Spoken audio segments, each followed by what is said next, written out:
শিৱসাগৰৰ বানাক্ৰান্তক সাহায্যৰ নামত চৰকাৰে কি দিছে? চৰকাৰী সাহায্য সামগ্ৰী সংবাদমেলত প্ৰদৰ্শন অখিল গগৈৰ। ডিসি অফিসৰ পৰা অনা সাহায্যৰ কিট, মুখ্যমন্ত্ৰীৰ সাহায্য কিটটো মই আপোনালোকক দেখুৱাব খুজিছো। সাহায্য কিটটো এইটো হল সাহায্য কিট। এইটো সাহায্য কিটটো আছে 7 কেজি 200 গ্ৰাম। অসমৰ মুখ্যমন্ত্ৰীয়ে কৈছিলে যে চাউল থাকিব 8 কেজি মুখ্যমন্ত্ৰীৰ সাহায্য কিটত, দালি থাকিব 4 কেজি, নিমখ থাকিব 1 কেজি আৰু মিঠাতেল থাকিব 1 লিটাৰ। মুখ্যমন্ত্ৰীয়ে কোৱাৰ দৰে সাহায্য পোৱা নাই বানাক্ৰান্ত। চৰকাৰে নিম্নমানৰ খাদ্য সামগ্ৰী যোগান ধৰাৰ অভিযোগ। চৰকাৰ প্ৰশাসনে বানাক্ৰান্তক দিছে বালক কোম্পানীৰ মিঠাতেল। এটা মিঠাতেল দিছে 400 গ্ৰাম আৰু এই 400 গ্ৰাম মিঠাতেলত যেটো কোম্পানীৰ নাম দিছে সেইটো হল বালক মিঠাতেল। মই কেতিয়াও শুনাও নাছিলো, জনাও নাছিলো। বিপদত পৰা মানুহক এনেকুৱা ধৰণৰ বস্তু খুওৱাৰ কাৰণে মই শুনামতে এইটো লখিমপুৰৰ পিনে এনেকুৱা ধৰণৰ কোনোবা এটা মানে মই পিছৰখিনি নকওঁ, নিজে তদন্ত কৰি ল'ব। তো এই কাৰবাৰটো চলিছে এতিয়া, বান সাহায্যৰ নামত এই কাৰবাৰটো চলিছে। পৰ্যাপ্ত চাউল দাইল নোপোৱাৰ অভিযোগ তুলি সৰব হৈ পৰিল অখিল গগৈ। তাৰ পাছত তেখেতে কৈছিলে যে 4 কেজি আমি দালি দিছো। এইটো 4 কেজি দালি ইয়াত আছে নেকি বাৰু? এইটো 1 কেজিৰ দালি।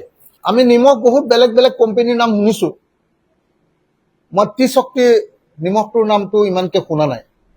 এটা 5 কেজি চাউল আছে। বানাক্ৰান্ত প্ৰতিটো পৰিয়ালক 10 লাখকৈ টকা দিয়াৰ দাবী তুলিলে অখিল গগৈ। শিৱসাগৰ বিধানসভা সমষ্টিৰ বিধায়ক হিচাপে আৰু ৰাইজৰ দলৰ সভাপতি হিচাপে দাবী উত্থাপন কৰিছো যে প্ৰত্যেকটো পৰিয়ালৰ কাৰণে 10 লাখ টকাকে দিয়াৰ ব্যৱস্থা গ্ৰহণ কৰক। যদি চৰকাৰৰ হাতত টকা নাই, প্ৰথমতে 2 লাখ টকা দিয়ক আৰু তাৰ পাছত বাকি 8 লাখ টকাটো দুটা কিস্তিত দিয়ক, মুঠতে 10 লাখ টকা দিয়ক। কেইবাটাও দাবী মানি লোৱাৰ কাৰণে মুখ্যমন্ত্ৰীক ধন্যবাদ অখিল গগৈৰ। মুখ্যমন্ত্ৰীৰ আগমনৰ পূৰ্বে অখিল গগৈৰ বিশেষ আহ্বান।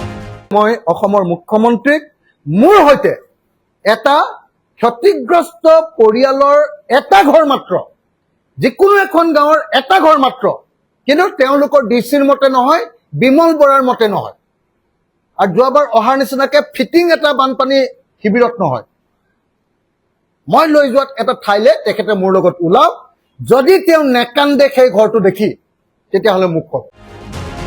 বানপীড়িত অঞ্চল পৰিদৰ্শন আৰু বানাক্ৰান্তক সহায় কৰি কৰি মোৰ অৱস্থা বেয়া হৈ গৈছে বুলি মন্তব্য কৰিলে অখিল গগৈয়ে। ৰাতিপুৱা 4টা, 4:30, 5টা বজালৈকে মোৰ এক চেকুট টোপনি নাই। মোৰ চকু লাল পৰি গৈছে, ৰঙা হৈ গৈছে।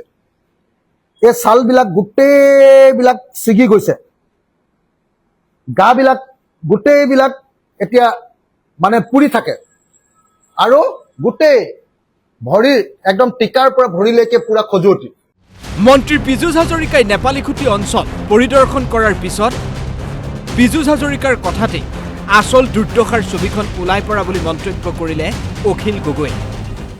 আগতে পীযুষ হাজৰিকাক সদায় পানীত নামিলে ডাঙৰ বুট জোতা এযোৰ পিন্ধি থকা দেখো। এইবাৰ দেখিছো উপায় নাই বেচেৰাৰ পৰিস্থিতি এনেকুৱা বেয়া হৈ গৈছে। কিয় তোমালোকে প্ৰকৃত সমস্যাটো উপলব্ধি কৰা নাই? এই কথাটো কৈ থকাৰ কাৰণে পীযুষ হাজৰিকাৰ নিচিনা মানুহে চিকচাক যি কঠীয়া পাৰিবৰ কাৰণেও 6,000-7,000 টকাৰ হেৰি পিন্ধি যায়, কি কয়, স্পৰ্টিং পিন্ধি যায়। সেই পীযুষ হাজৰিকাই কি কৰিছে, খালী ভৰিৰে নেপালী খুঁটিৰ সেই গোন্ধ ওলোৱা পানীত বা গোন্ধ ওলোৱা পলসত খোজকাঢ়ি যাবলৈ বাধ্য হৈছে। শিৱসাগৰৰ পৰা ভাস্কৰ জ্যোতি দাস, DY360।